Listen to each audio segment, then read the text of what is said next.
Okay, so what is jump server? Okay, so let me explain what is jump server. See, இப்போ இது என்னோட laptop. Okay, இது என்னோட laptop. யூஸ்வலாக வந்து நம்ம வந்து டைரெக்டாக வந்து நம்மளோட ப்ரொடக்ஷன் என்விரான்மெண்ட் ஆக்சஸ் பண்ண முடியாது. We cannot directly access the production environment because that's not a security. So for security purpose, we are creating jump servers. Through the jump server, we will access the vCenter. So let me draw one diagram.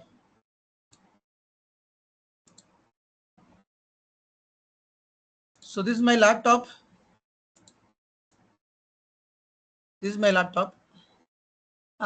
From this laptop, it's a public internet is working. Okay, there is internet working in laptop.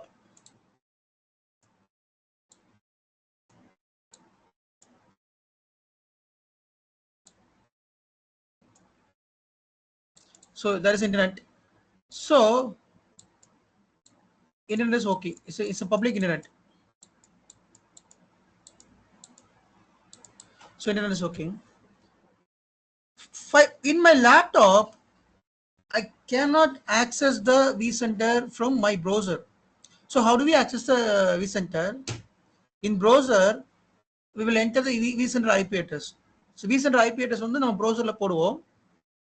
Then vCenter open ஆகும். But இந்த லேப்டாப்ல அது open ஆகாது. Which means இப்போ நான் laptop use பண்றேன், இந்த லேப்டாப்ல அது ஓப்பன் ஆகாது because of security purpose. அப்போ what we'll do? First we will connect VPN. நான் இப்போ பேசுறது வந்து ப்ரொடக்ஷன் என்விரான்மெண்ட். நீங்கள் ஒரு ஆஃபீஸில் எப்படி vCenter ஆக்சஸ் பண்ணுவீங்க அப்படிங்கிறத நான் சொல்லிக்கிட்டு இருக்கேன். So we will connect VPN or we will use VDI. Either two methods. So VDI கொஞ்சம் காஸ்ட்லியான method. So compare with VPN, compare with VDI, VPN is very less cost. VDI அப்படின்னா virtual desktop.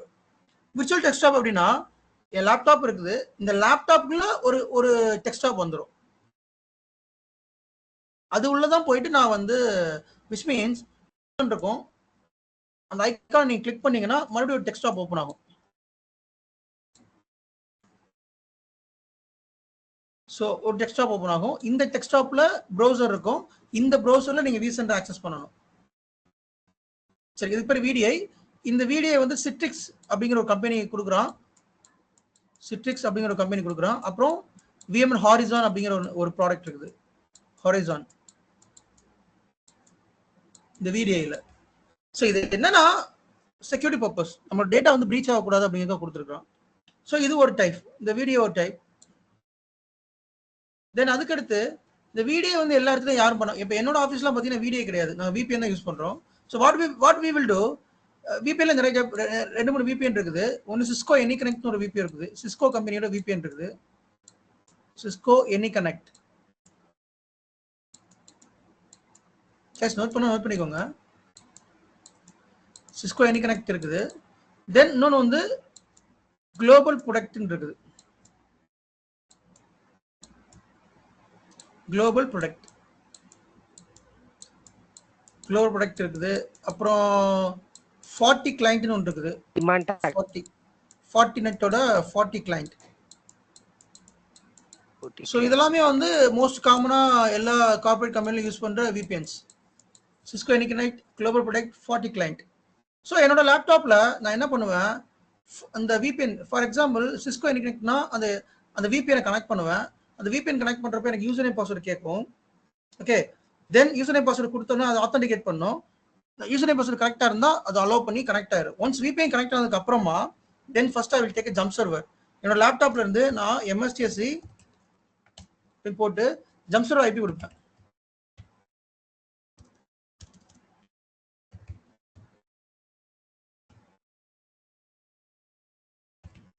So நம்ம jump server IP கொடுப்பேன், jump server connect ஆகும். சரிங்களா? So first jump server connect ஆகும். இந்த jump சர்வருக்கு உள்ள கூகுள் குரோம் இருக்கு இல்லையா, ப்ரௌசர் இருக்கு இல்லையா, அந்த ப்ரௌசர்ல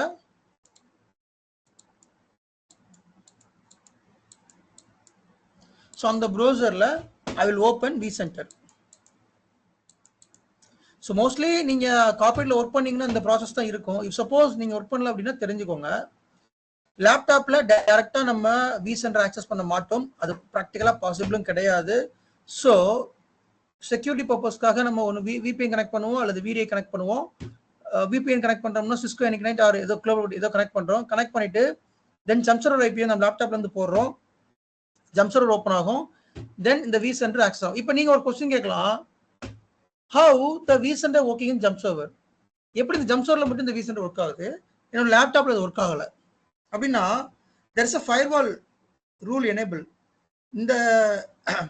இந்த vCenter இந்த ஜம்ப்சர்வர்ல தான் ஒர்க் பண்ணணும்னு சொல்லிட்டு ஃபயர்வால் ரூல் போட்டிருப்பாங்க. அந்த ரூல்ல தான் எல்லாமே கான்ஃபிகர் பண்ணியிருப்பாங்க. நிறைய டூல் இருக்குது இந்த மாதிரி ரூல் பண்றதுக்கு.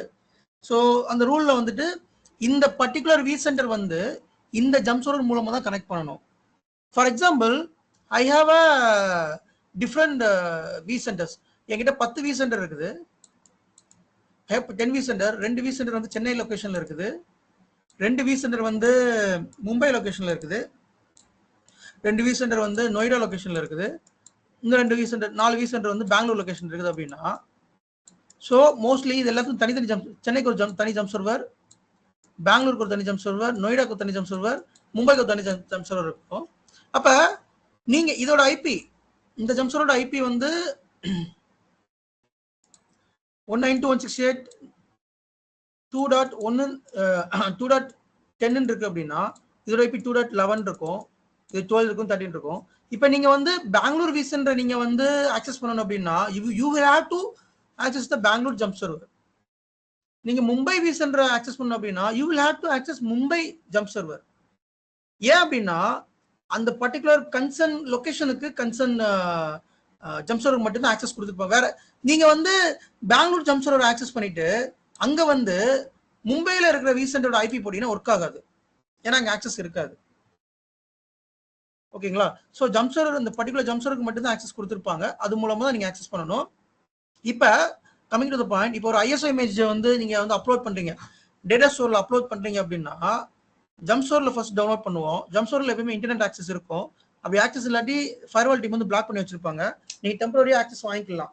நீங்க எதுவும் ஐஎஸ்ஓ டவுன்லோட் பண்றீங்க இல்ல பேட்ச் டவுன்லோட் பண்றீங்கன்னா டெம்பரரியா வந்து ஆக்சஸ் வாங்கிக்கலாம். வாங்கிட்டு ஐஎஸ்ஓ இமேஜ் டவுன்லோட் பண்ணிட்டு நீங்க அல்லது டிப்போர்ட் இமேஜ் டவுன்லோட் பண்றோம் இல்லையா, டிப்போர்ட் ஆஃப்லைன் பண்டல் டவுன்லோட் பண்ணிட்டு தென் டேட்டா ஸ்டோர்ல அப்லோட் பண்ணிக்கலாம். இதுதான் ப்ராசஸ். இது ப்ரொடக்ஷன்ல இப்படி தான் நடக்கும். Okay okay thank you sir. இந்த ஜம்ப் சர்வர் இருக்கு இல்லைங்க சார், அது ஆக்சுவலா டிஎன்எஸ் சர்வர்னு சொல்றாங்க, ஏடி சர்வர்னு சொல்றாங்க, ஆமாங்களா? இல்ல, ஆக்சுவலி அது ஒவ்வொரு என்வரான்மெண்ட்டை பொறுத்து. இந்த ஜம்ப் சர்வர் வந்து ஒன்றும் இல்லை, நம்ம அதே ESXல கிரியேட் பண்ணுற ஒன் ஆஃப் விர்ச்சுவல் மிஷின் தான் ஜம்ப் சர்வர். அது மேபி ஏடி சர்வரே ஜம்ப் சர்வர் ஆக்கிக்கலாம். டிஎன்எஸ் சர்வர் மோஸ்ட்லி ஒரு என்வரான்மெண்ட்ல ஏடியும் டிஎன்எஸ் ஒரே சர்வர்ல தான் இருக்கும். நம்ம அதே சர்வர் கூட ஜம்ப் சர்வர் ஆக்கிக்கலாம், ஒன்றும் பிரச்சனை கிடையாது. அல்லது வேற சர்வர்ல வேற ஒரு விஎம் கிரியேட் பண்ணி அதை ஜம்ப் சர்வர் ஆக்கணும் ஆக்கிக்கலாம், ஒன்றும் ப்ராப்ளம் கிடையாது. ஏன்னா நாங்க ஏடிஎல் அங்க இருந்து ஆக்சஸ் பண்ணுவோம், ஜம்ப் சர்வர்ல தான் பண்ணுவோம். பொறுத்தவரையிலும் செப்பரேட்டாவே கொடுத்துறாங்க சார். மோஸ்ட்லி பெரிய பெரிய கம்பெனில ஜம்ப் சர்வர் செப்பரேட்டா தான் இருக்கும். நீங்க ஏடிஎல் இருந்து ஆக்சஸ் பண்ண முடியாது, இந்த vCenter ஆக்சஸ் பண்ண முடியாது. ஜம்ப் சர்வர்ல மட்டும் ஆக்சஸ் பண்ண முடியும். அதுக்கான கன்சர்ன் ஜம்ப் சர்வர்ல மட்டும் தான் உங்களால அந்த vCenter ஆக்சஸ் பண்ண முடியும். மற்ற எங்க இருந்து எந்த இதுல இருந்து கூட உங்களால ஆக்சஸ் பண்ண முடியாது. அப்படி இல்லைன்னா டெர்மினல் சர்வர்னு ஒன்று கொடுத்து அதுல இருந்து ஆக்சஸ் பண்ற மாதிரி கொடுக்குறாங்க சார் எல்லாத்துக்கும். மேபி கேல் லைசன்ஸ் வாங்குவாங்க, அந்த லைசன்ஸ் மூலமா மேபி டெர்மினல் சர்வர் கொடுத்து பண்றதுக்கு வாய்ப்பு இருக்கு. பட் மோஸ்ட்லி டெர்மினல் சர்வர் கொடுத்தாலுமே ஜம்ப் சர்வர் மூலமா தான் நீங்க ஆக்சஸ் பண்ற மாதிரி இருக்கும். அந்த ஜம்ப் சர்வர் எடுத்து அதுல தான் உங்களோட ஐடி போடுற மாதிரி இருக்கும். இது பேர் காமன் ஜம்ப் சர்வர். ஜம்ப் சர்வர்ல வந்து இப்போ ஜம்ப் சர்வர் கொடுக்குறாங்க, அதுல ஏடியும் பண்ணுவோம். நாங்க ஏடி லாகின் பண்ணி அதுல இருந்து பண்ணுவோம். அதுதான் சொல்றேன், ஏடி சர்வரே ஜம்ப் சர்வரா கன்வெர்ட் பண்ணிப்பாங்க. ஓகேங்களா? நீங்க ஜம்ப் சர்வர் தனியா போடணும்னு அவசியம் கிடையாது. நீங்க இது ரெண்டுமே கம்பைன் பண்ணி வைக்கணும், வச்சுக்கலாம், ஒன்றும் பிரச்சனை கிடையாது. ஏடி சர்வர் ஜம்ப் சர்வர் ஆக்கிக்கலாம். ஜாய், நீங்க எப்படி கனெக்ட் பண்ணீங்க? ஜாய் சொல்லுங்க உங்க என்விரான்மெண்ட். ஜாய், ஃபாத்திமா VDA மூலமா கன்வெர்ட் நாங்க VDA கனெக்ட் மூலமா தான் few vCenter வந்து நார்மல் டெஸ்க்டாப்லயே ஆக்சஸ் கொடுத்துருக்காங்க.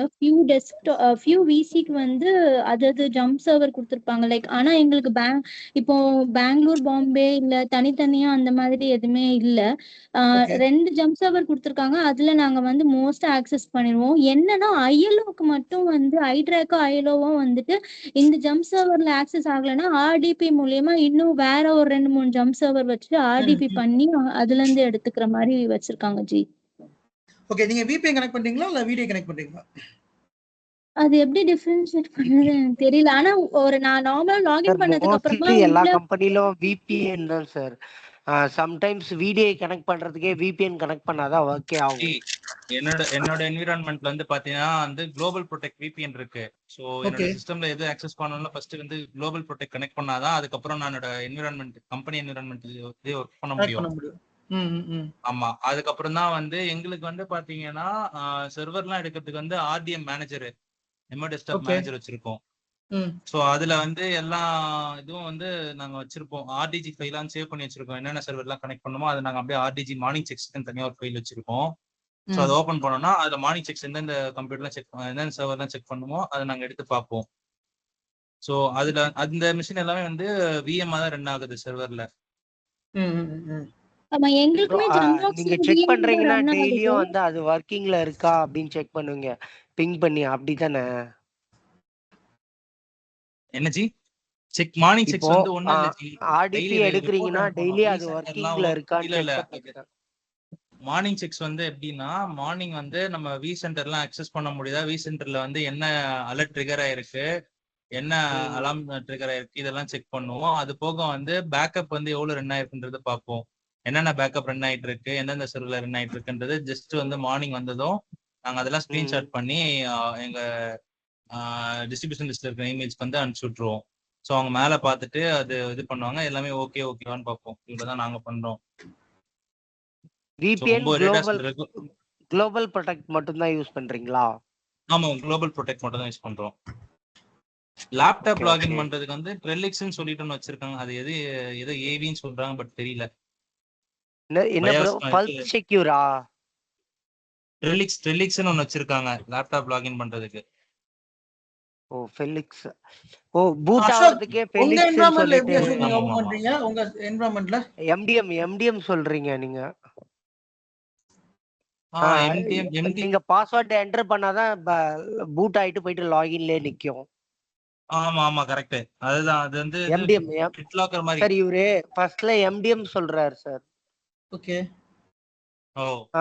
எக்ஸாம்பிள் பாத்தீங்கன்னா நம்ம இப்போ மைக்ரோசாஃப்ட் பிட்லாக்கர் யூஸ் பண்றோம் இல்லைங்களா, அதே மாதிரி சொல்றாரு அவரு. பிட்லாக்கர் கீ என்டர் பண்ணோம்னா தான் நம்மளுக்கு OSே பூட் ஆயிட்டு, லேப்டாப் OSே பாத்தீங்கன்னா பூட் ஆயிட்டு லாகின் பேஜுக்கு போய் நிக்கும். மொபைலுக்கு அதுக்கப்புறம் தான் நம்மளோட யூசர் நேம் பாஸ்வேர்ட் கிரெடென்ஷியல் கொடுத்துட்டு லாகின் பண்ணுவோம். இன்டியூனா? ஓகே. ஓ இப்போ எல்லாமே இன்டியூன் ஆட்டோ பைலட் வந்துட்டதால இன்டியூன் யூஸ் பண்றாங்க. அது ஒன்றும் பிரச்சனை இல்லை. ஓகே. இப்போ ஆட்டோ பைலட் நிறைய இடத்துல ஆட்டோ பைலட் வந்துட்டு இருக்கிறதால இன்டியூன் யூஸ் பண்றாங்க. அது ஒன்றும் பிரச்சனை பெருசா டிஃபரெண்ட் இல்லை, அவ்வளவுதான். SSCMக்கும் இதுக்கும் அது என்னன்னா ஆன் ப்ரெமைசஸ்ல பண்ணுவோம், இது வந்து கிளவுட் பேசிஸ்ல பண்ணுவாங்க, அவ்வளவுதான். லேப்டாப்புக்கு வந்து ட்ரெலிக்ஸ் கொடுத்துருக்காங்க, போனுக்கு வந்து இன்டியூன் வச்சிருக்காங்க. இவ்வளவுதான் ப்ரொஃபைல்ல வந்து ஒர்க் பண்ணணும் அப்படின்னு சொல்லிட்டு. இல்ல ஜி, நான் என்ன கேக்குறேன்னா இப்போ VDA அக்சஸ் பண்ணணும்னாவே சம்டைம்ஸ் இப்போ இன்ஃபோசிஸ்ல எல்லாம் பாத்தீங்கன்னா VDA அக்சஸ் பண்ணணும்னா கம்பல்சரி அவங்க வந்து VPN கனெக்ட் பண்ணாதான் ஒர்க் ஆகும். ஏன்னா அங்க வந்து டிஃப்ரெண்ட் ப்ராஜெக்ட் இருக்கும். பேங்க் ஆஃப் அமெரிக்கா ப்ராஜெக்ட் பாத்தீங்கன்னா நிசானு இதெல்லாம் இருக்கிறதால கிளைண்ட் என்ன VPN கேக்குறாங்களோ அதுக்கு வந்து அந்த VPN கனெக்ட் பண்ணாதான் கிளைண்டோட நெட்வொர்க்லயே கனெக்ட் ஆகும். அது எக்ஸாம்பிள் போபா பாத்தீங்கன்னா இது யூஸ் பண்றாங்க குளோபல் ப்ரொடெக்ட். நிசான் பாத்தீங்கன்னா சிஸ்கோ என் கனெக்ட். காமனா எல்லா லேப்டாப்பும் ஆஃபீஸ் நெட்வொர்க்ல வரணும் அப்படின்னா சிமாண்டெக் எண்ட் பாயிண்ட் செக்யூரிட்டி சொல்லிட்டு ஒரு ஆன்டிவைரஸ் இருக்கு. அதுலயே வந்து அவங்க வந்து விபிஎன் கனெக்டிவிட்டி ஃபுல்லா நேம் தெரியல எனக்கு. சிமாண்டெக் என் பாயிண்ட் செக் பாயிண்ட் விபிஎன் அப்படி சொல்லுவாங்க. சிமாண்டெக் செக் பாயிண்ட் விபிஎன் அதை கனெக்ட் பண்ணி தான் வந்து நம்ம ஆஃபீஸ்லேயே வந்து ஆஃபீஸ்க்கே கனெக்ட் பண்ண முடியும். இப்போ இன்கேஸ் நம்ம சிமாண்டெக் கனெக்ட் பண்ணலன்னா ஆஃபீஸோட சைட்ஸ் எதுவுமே ஒர்க் ஆகாது. இதுதான் விபிஎன் கான்செப்ட். அதான் என்னோட ஆஃபீஸ் என்விரான்மென்ட் போனா குளோபல் ப்ரொடெக்ட் லாகின் பண்ணா என்னோட ஆஃபீஸ் என்விரான்மென்ட் டீம்ஸ்ல இருந்து எல்லாமே ஒர்க் ஆகும், இல்லனா ஒர்க் ஆகாது. ஆமா இல்ல இல்ல டீம்ஸ் மட்டும் பாத்தீங்கன்னா கிளவுட்ல கொடுத்திருப்பாங்க. ஆமா அஷூர் ஏடில கொடுத்திருப்பாங்க டீம்ஸ் மட்டும். அப்படின்னும் போது டீம்ஸ்க்கு வந்து நீங்க மேக்ஸிமம் விபிஎன் கனெக்ட் பண்ண தேவையில்ல, ஆட்டோமேட்டிக்கா ஒர்க் ஆகும். ஜஸ்ட் ஃபார் கிரெடென்ஷியல்ஸ் இருந்தாவே போதும். அஷூர் ஏடி இல்ல சம்டைம்ஸ் ஒர்க் ஆகல அப்படின்னா அஷூர் ஏடி டொமைன் ரீஜாயின் பண்ணி ஒர்க் பண்ணா ஒர்க் ஆயிடும். Okay, fine.